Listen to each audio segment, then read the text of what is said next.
Okay, so you're probably wondering what the hell this is and why has it got so many knobs and buttons on it. So let me explain. I've been away for about, I guess, 6 months, 9 months, just with work, with other projects, and also a couple of other channels. So I'm back, and this is a guitar that was custom built for me. I spec'd it myself. Well, I spec'd it with the help of the luthier that built it. But it has been spec'd to my requirements for live playing. It's got lots of bells and whistles, and I want to talk about it. Okay, so as you may or may not be able to see, this guitar is actually a walnut top. Beautiful, absolutely beautiful, 2-piece walnut top. It is a flame maple fretboard, and the neck is wenge or wenge, depending on where you're from and how you say it, and it's got lock-in tuners, and also it's got a bone nut. So I did elect, when I was speccing it, it is quite heavy. I did elect for, you can see inlays there, they're actually filled with the same material as the neck and gold outlined. So those rather than mother of pearl, obviously lumen lace side markers as well, mandatory. And lock-in tuners. I thought the gold hardware really popped against the brown, and I find that as I'm getting older, as we all are, I am leaning more into basically natural wood colours. I guess it's the guitar equivalent of starting to enjoy Volvos and corduroy trousers. But I do find that the guitars now that have got the crazy patterns and fluorescent swells and all the rest of it, they don't really do anything for me in the same way that they used to. So this one was a breath of fresh air. You can see obviously it's got LEDs all over it. I'll explain what those do in just a sec. The pickups, I went for pickups, and YouTube's going to love this, they're called hot slags. So I've got a pair of hot slags in my guitar, and they are absolutely fantastic, absolutely fantastic. They weren't especially expensive either.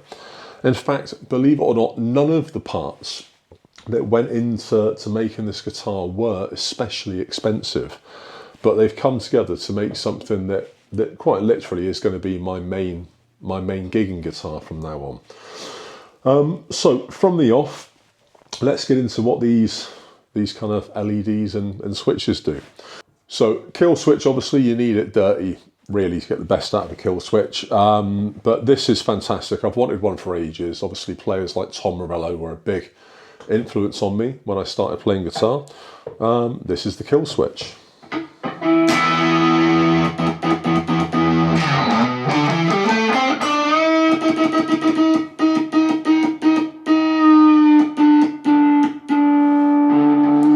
So a whole range of sonic possibilities there. Now I've never really played with one all that much, so it is going to take a bit of getting used to, but I have been enjoying it. Okay, so down here next to the kill switch, you've got the Artec switch. This is the white LED. This is in or it's out. So when it's out, it sounds very much like this. I'll play it in the middle position. Just sounds like a regular clean guitar. However, when you press the Artec button, you can hear the frequency change. So the EQ shifts and it adds a little bit of distortion. There is a dial here. This dial controls the veracity of the Artec function. So when it's down, it becomes more bassy. When it's up, it becomes more trebly, and there's a little bit more grunt there. So I tend to have it somewhere kind of in between, probably about there-ish. And in that way it serves as a nice volume boost. Now obviously I play guitar live, I use a Helix Stadium, more about that in another video. And yeah, if you've got the desire just for an extra bit of volume boost, maybe the room's filled out and you just need to cut above the noise, or maybe the band is playing extra loud, that's absolutely fantastic, and that will be a massive assist, if you like, in getting myself heard. So obviously you've got volume and tone there. Now the Artec does have a tap on it as well, so it's got a pull. And then you've got these three. Now these switches here, these are basically to split the hot slags into single coils. So if I turn one to the neck position, you can see this one's on. Blue is single, red is humbucker. That one's off. If I put it to the middle, this one turns on, and there's the single, and there's the humbucker. And then it's worth mentioning that this one, the middle switch, affects only the middle position where you've got both pickups on. So you've got here, this is standard. And then when I flick it,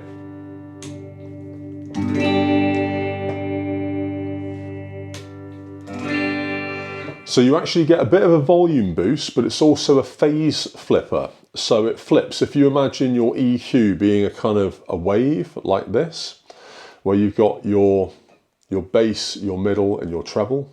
Probably the other way round, depending on which way this comes out on the edit. But you've got your bass, your middle, and your treble. So you've got like a mid scoop. When you flick that, it kind of goes the other way. So you actually get a mid boost. So it's more, I think they call it a bell curve. So yeah, it flips the bell curve. So that's fantastic. Obviously we've got LEDs there. These are all interchangeable as well. So through the back, through the routing, inside here you've actually got the capacity, if you like, to change the colour of the LEDs. Now, it is worth mentioning that the chap that built this for me is a luthier in Honiton. The company is called Deepset Guitars. Go check him out on YouTube. He's got YouTube, he's got Instagram, just Deepset Guitars everywhere. I won't go into costings or anything like that because obviously it's a bespoke project. Each one is going to be different, so it'd be unfair of me to say what this cost, because if you get one, yours may be spec'd differently, probably will be, and therefore the cost will change according to whatever you spec it at. But yeah, there you go. It's an absolutely beautiful guitar. I mean, you can see up close the craftsmanship that's gone into that is absolutely fantastic. I have had it for about a week now. This is the first time that I've really got to have a proper little dig into all of the options. And happily, the carpet definitely does match the curtains. And we know how important that is. There's nothing worse than a black headstock or a plain headstock. But I am looking forward to playing this one at future gigs. Obviously, you know, I never thought I'd be in a position where I could own a custom-made guitar or something that was spec'd specifically for me. And yeah, it's an awesome feeling to have something that's kind of done just for you. So look, there you go. It was only a quick video to show off a fun new bit of gear. I'm back doing the videos again, gear reviews, and to be honest, in the last 6 to 9 months, I've got rid of about 15 guitars and I've acquired about 15 guitars.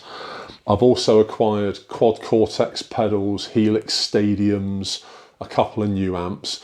So all of these are now going to be going up again as gear reviews. And you never know, I might put some playing tips up there for beginners. But there you go. Look, it is what it is. Like, follow, subscribe, all the rest of that jazz that YouTube encourages, and see you in another video. Goldman, peace out.